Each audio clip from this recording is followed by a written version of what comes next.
The first one is the murders of the young ladies in Rivers State, which is really very pathetic, annoying, unacceptable that this should have been going on almost on a daily basis, but definitely on a weekly basis. When this issue started, it started with these young ladies of the night. These are young ladies that are following men into hotel rooms in the night. It went with that. Then it came about, another story followed it, and now it is very clear that women are being abducted, and that women, two young ladies who are actually workers, they are workers from the stories so far that has come out. They are workers in a hotel that went into room service. So the discourse that these are women that are trading in the night, or to put it bluntly, calling the women names that they are prostitutes, is not really what we should be looking about, because to do prostitution is something that, no matter what the reasons are and the circumstances are, it is sometimes it is a choice, and sometimes it is something that our young women are being forced into doing. It is all over the world. Now, does that make it right? No. As a woman and as a mother, will I do it? No. Do other people do it? Yes. So that in itself is not a reason to condemn them. It is not a reason to condone what is happening. So I was distressed when it was drawn to my attention that the police had leaned it towards that area. That is not what the police should be looking. It has a particular way that the killings are carried out.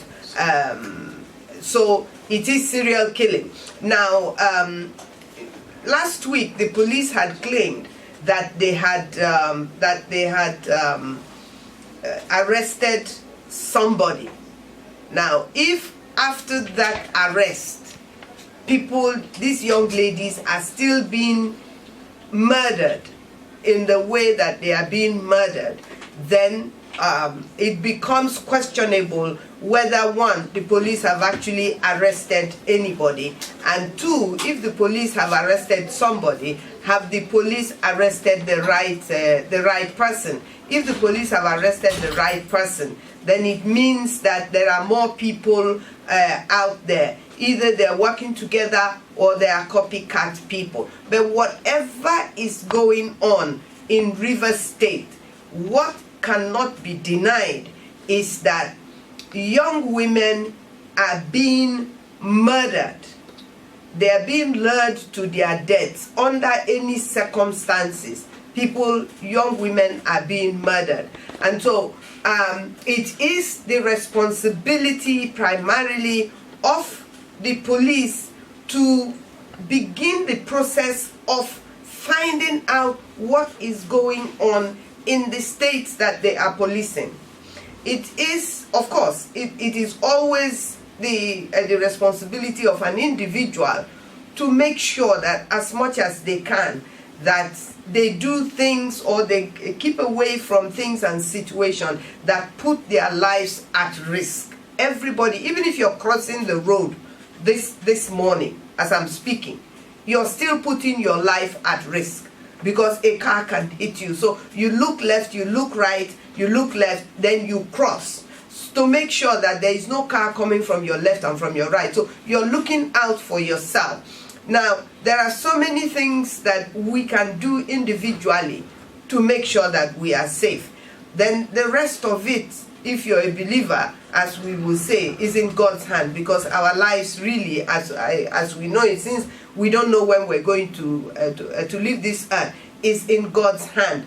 But when somebody is murdered or somebody is targeted and killed, you begin to wonder whether that is in God's hand, and whether that was something that God had planned for you, or whatever the case may be. But the reality is this, that women are being killed in Rivers State.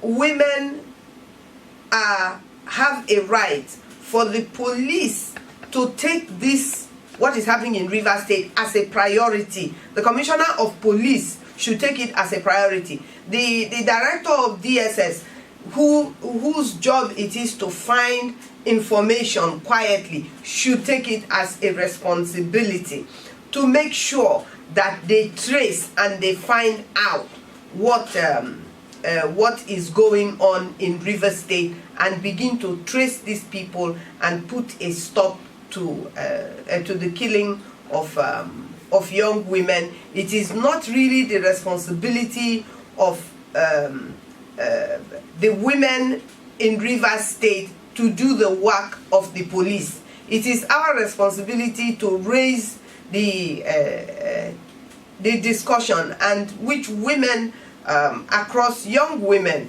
and I'm so very proud of the ladies that are doing this, are coming together and raising the issue, writing letters to, I think the letters should also go to the Inspector General of Police, even to the United Nations, to the desk of women, to FIDA, to all kinds of bodies, because women are being targeted in Rivers State.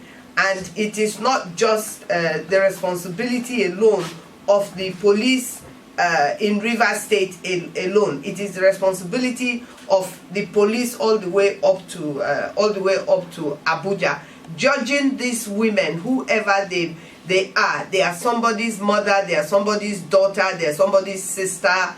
The judging of these women that are dead is irresponsible. To make sure that the ones that are alive stay alive is what should be pursued now. And that is why all these young ladies across Rivers State have come up, doing all sorts of things to draw attention to what is happening in Rivers State. I'm just trying to add my own little voice, my own one voice, to what is happening to young women in Rivers State. And the police really should step up and should do more. And the police should make sure that no other woman is reported dead. And I want to join the voices that are saying the issue about the hotels. Now, if the hotels in Rivers State cannot come together and hold a meeting and guarantee the safety of lives, then it is the police that will actually get up and put pressure on the hotels or the motels or whatever the case may be. Personally, I want to suggest that every single hotel within 24 hours, and if they don't have the money to put CCTV cameras in their hallways and in their everything, then they should be shut down. That is quite honestly what I think should happen. Those hotels that cannot do it, they should be shut down.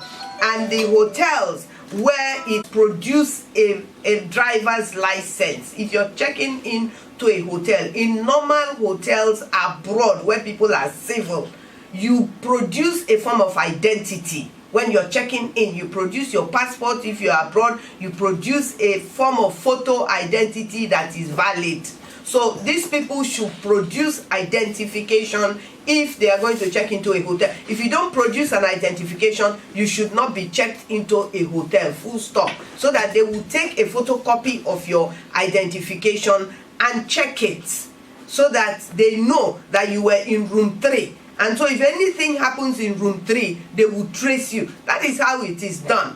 and people must, the hotels must have CCTV cameras in their hotel. If you cannot put CCTV cameras in your reception area and in the hallways leading to the rooms where the camera will pick your face up, then you should not be open, because it means that anybody who is any female who enters that hotel, even as a worker, is at risk of being murdered in that hotel. So CCTV cameras and identification, photo identification that is valid, driver's license or passport, should be produced. As a matter of fact, a passport is even better right now. The CCTV camera must be there, and you must face the camera as you're checking in. And as you're checking into room 3, they know that you are the one that is in room 3. If anything happens to somebody in room 3, then they will look for you and find you. So on that